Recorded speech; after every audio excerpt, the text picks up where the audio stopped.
What's up YouTube, Dale here from Zephyr, and today I am bringing you an update to Dinos. So Dinos is a deck that just doesn't die, ironic really, but the deck is still incredibly powerful. It's got two brand new cards thanks to Maze of Millennia, the Horned Saravas for the extra deck, and of course a cool brand new main deck card that can help you utilize your fusion route for Dinos.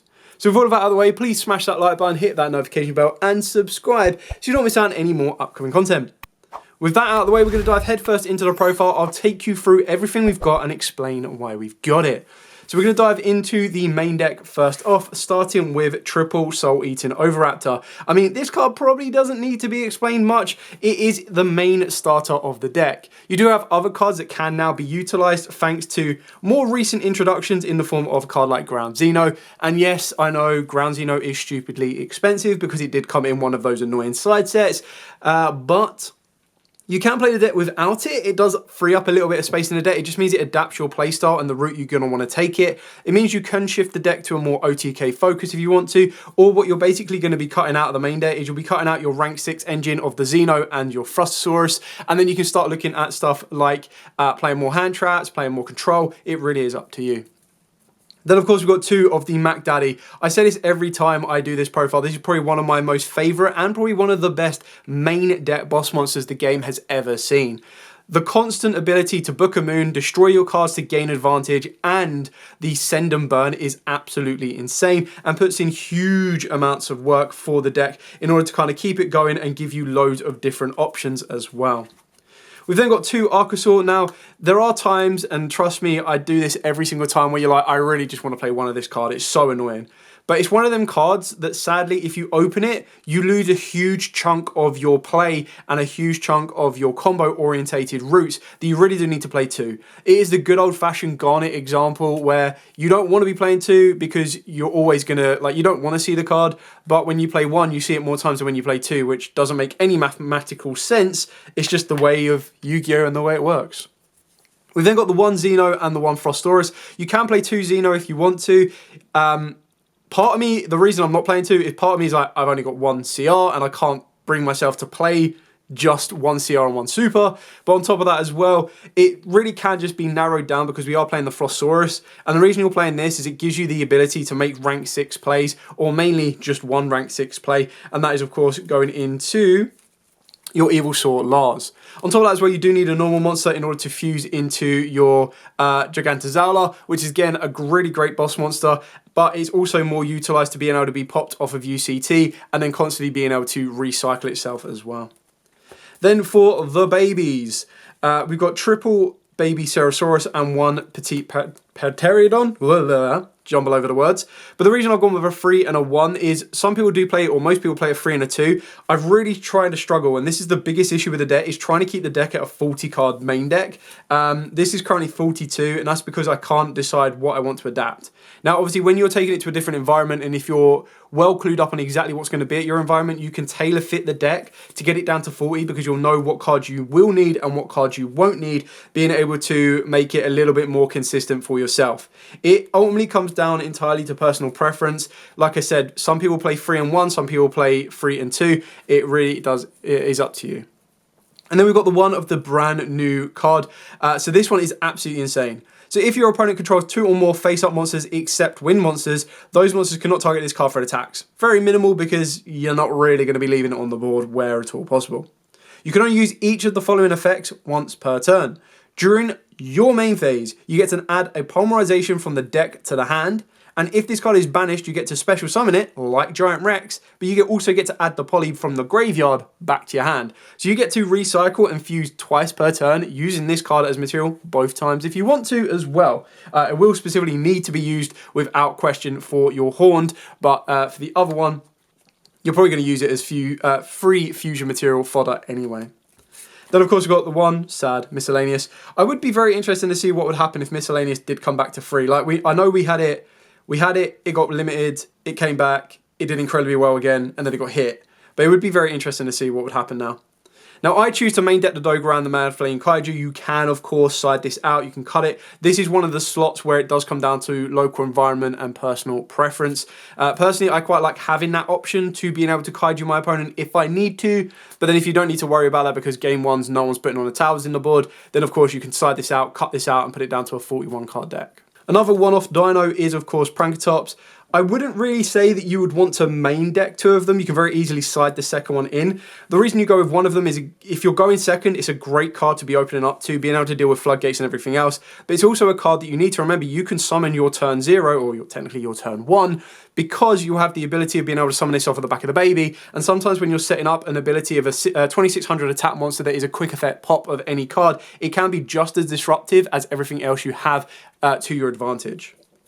Moving on to the spells, of course, triple Ground Xeno. We all know why this card is so good. It basically is the combo that allows you to add your Ground Xeno or your Xeno Meteoris. This can then pop a baby on resolution, summon itself down, do everything you need to. It's absolutely insane. It does allow you to utilize so many more combo-orientated plays as well. There's a reason this card is expensive, and it also gives you the ability to banish it, to fusion summon as well. So the best thing about that is it lets you summon any Dino Fusion monster from the extra deck using monsters from the hand or field as material. So even if you don't choose to search out your poly, which you will do 99.999% of the time, you do have this in the graveyard as well, which some people will forget about. Then, of course, we've got triple Fossil Dig. Droll a lot bird running around in the format is going to be dangerous, which is why you want to try and protect from that as much as possible.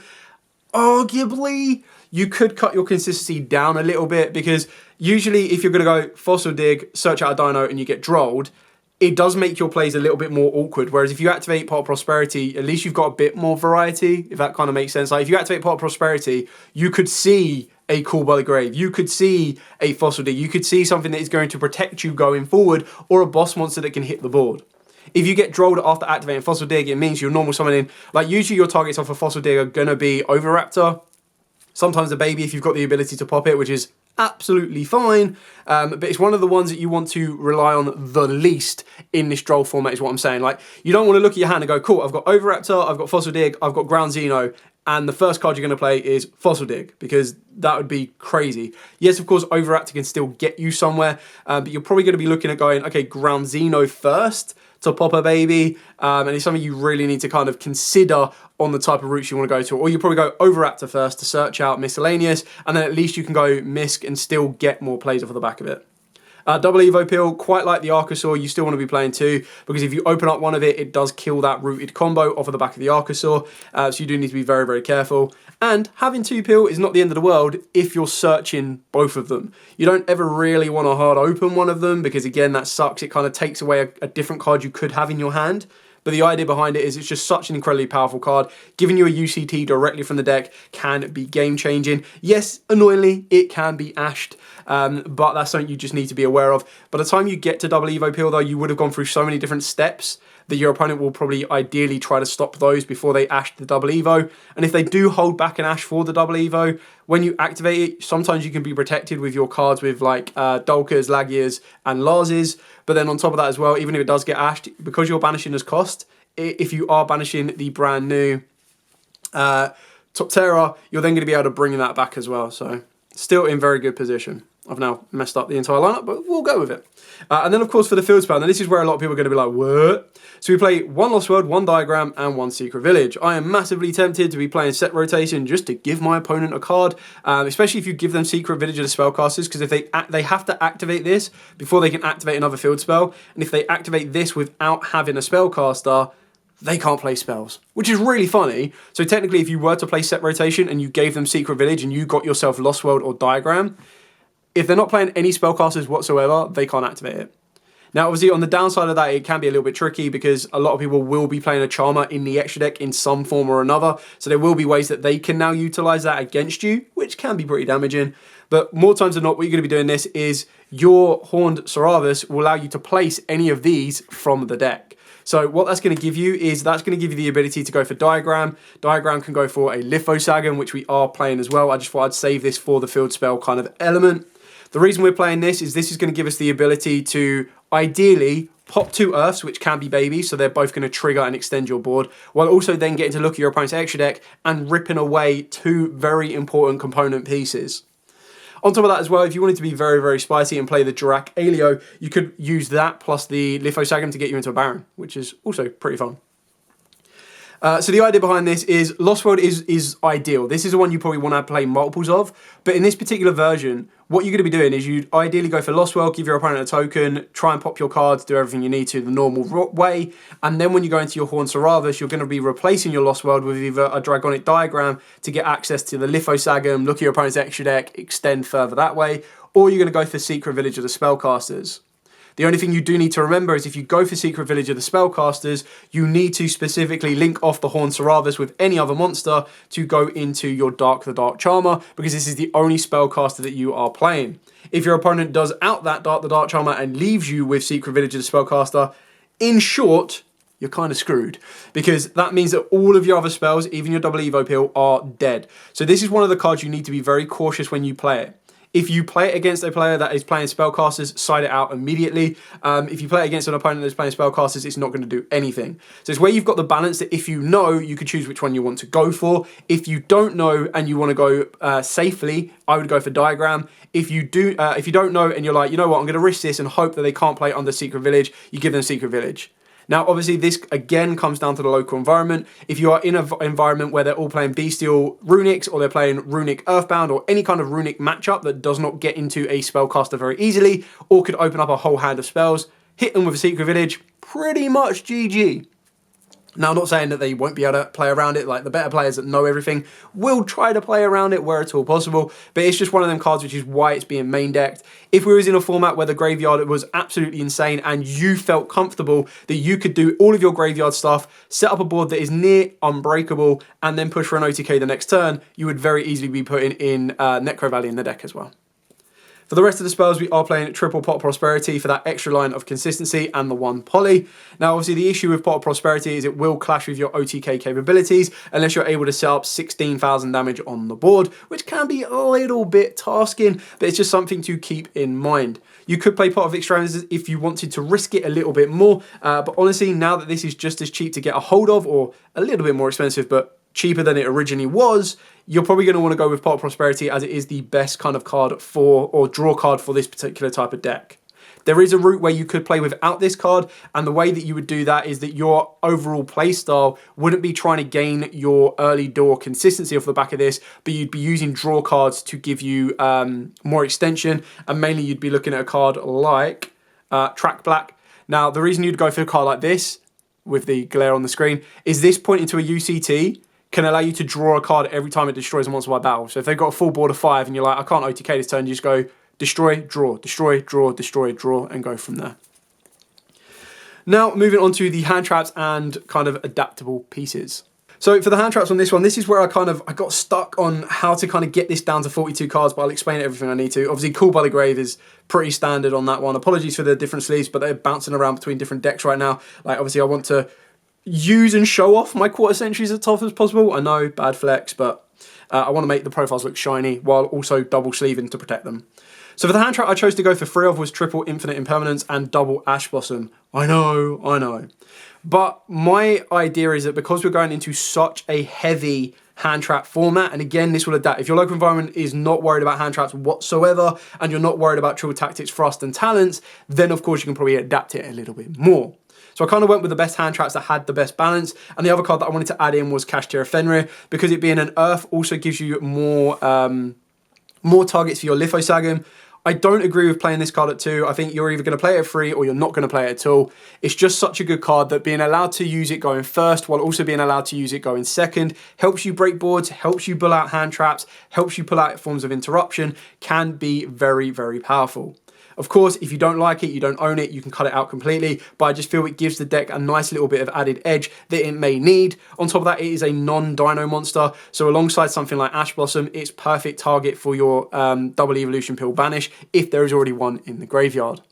The reason I decided to go with 3 Impermanent 2 Ashes is just because of that fear for stuff like Triple Tactics, Talents, and Thrust. I'd rather Imper my opponent than Ash them.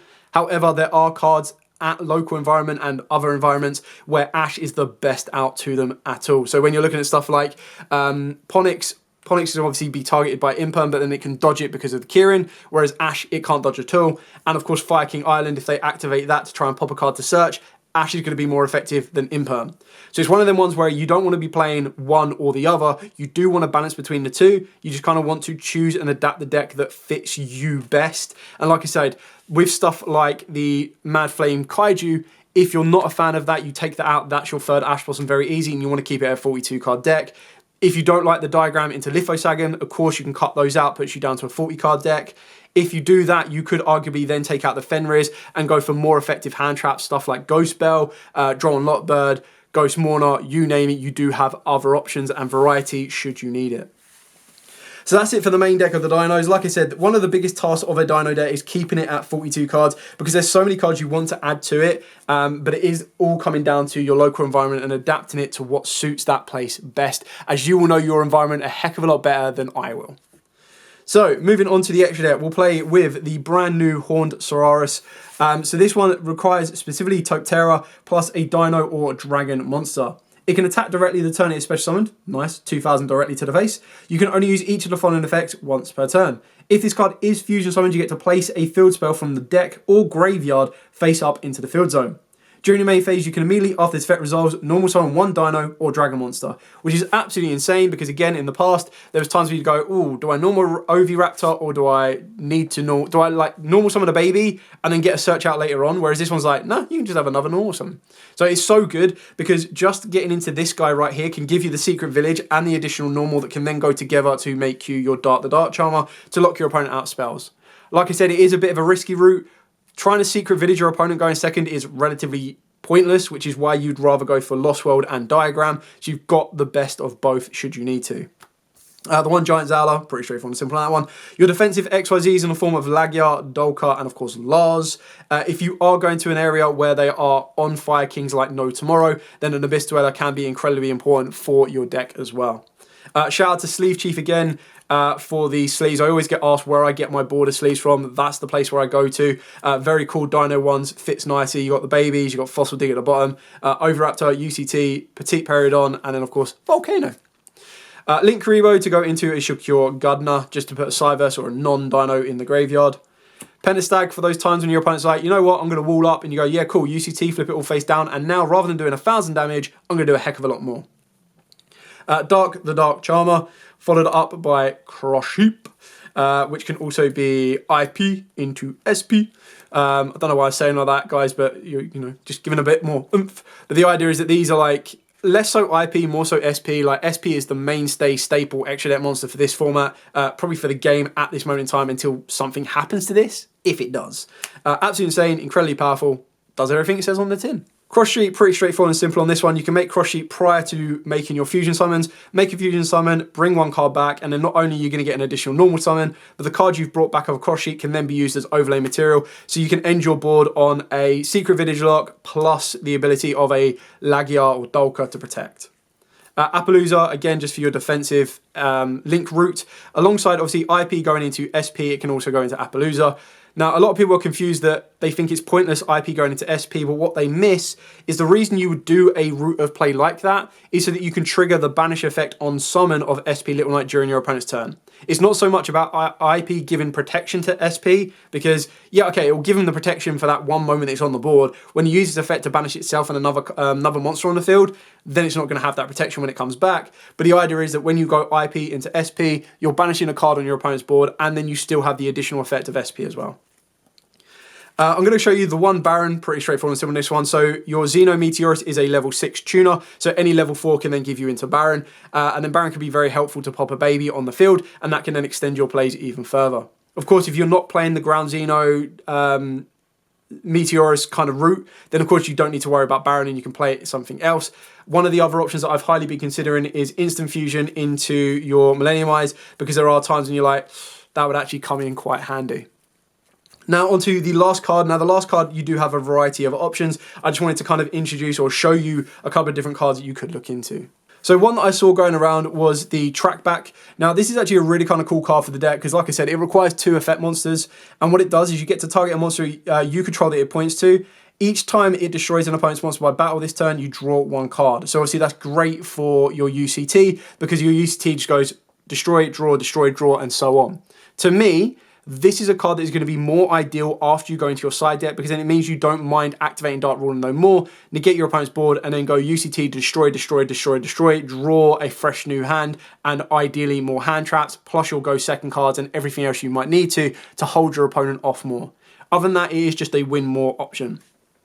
Another alternative for the 15th card slot is, of course, Zeus. The reason this is so good, yes, you would be putting it on top of a Lagia, Dolkar, or a Lars, but the reason you would do that is because Zeus board wipe capabilities is going to be absolutely insane and necessary. And then, like I said, Millennium Eyes, and of course, Abyss Dweller. So that's it for the profile. Like I said, the core cards that I've shown you here is only going to be 14 cards. I just wanted to explain different options. Like I said, Millennium Eyes, Abyss Dweller, Zeus, Track Back. It's entirely up to you on what you'd want to go for. Really is up to you. So that's it for Dinos. I do feel that this can be an anti-meta contender going into the new format. Giving your opponent a token can be quite annoying, especially it means that it shuts off instantly the Kashtira matchup, which is doing incredibly well right now, but it can also help you shut down just the Kashtiras being splashed as an engine in any deck, as well as giving your opponent a card, sometimes like a token, can be very damaging because it means they can't Lightning Storm you and they can't Evenly you, so instantly they lose out to two insanely powerful board breakers that Dinos would usually struggle against. Anyway, I hope this has given you a couple of ideas on your own build. I love the new edition of the Horned Sarus. The only issue with a deck like this is every new card we get doesn't really replace an old card per se, card for card, or allow you to reduce the amount of cards you need to play. Like I said throughout this video, one of the biggest challenges of Dinos is keeping it to 40 cards, and where the new Top Terror has replaced Giant Rex, it's been replace Giant Rex plus one in the deck, because you then need to play Poly to get the most out of it. So you kind of want a card that goes, okay, cool, let's replace one of our older versions of the cards with a newer card, but it gives you more advantage without needing to add more cards to the deck. Still incredibly fun, really do enjoy Dinos, I love the way it works, and like I said, I would love to see how good this can do going in the upcoming format, so it'll be very interesting to test this out, play it around, especially with Sneak Peek this weekend. I might try and get some practice duels in, just to kind of see what happens against some of the newer support as well, and it'd be very interesting to see if this deck could work with Ashen, because you are going to be giving your opponent a field spell, but you're also going to be able to play your own field spell as well, which could be very, very cool. Anyway, thank you so much for watching. Don't forget to like, comment, subscribe, share. Till next time, as absolutely always, stay safe and, of course, happy dueling.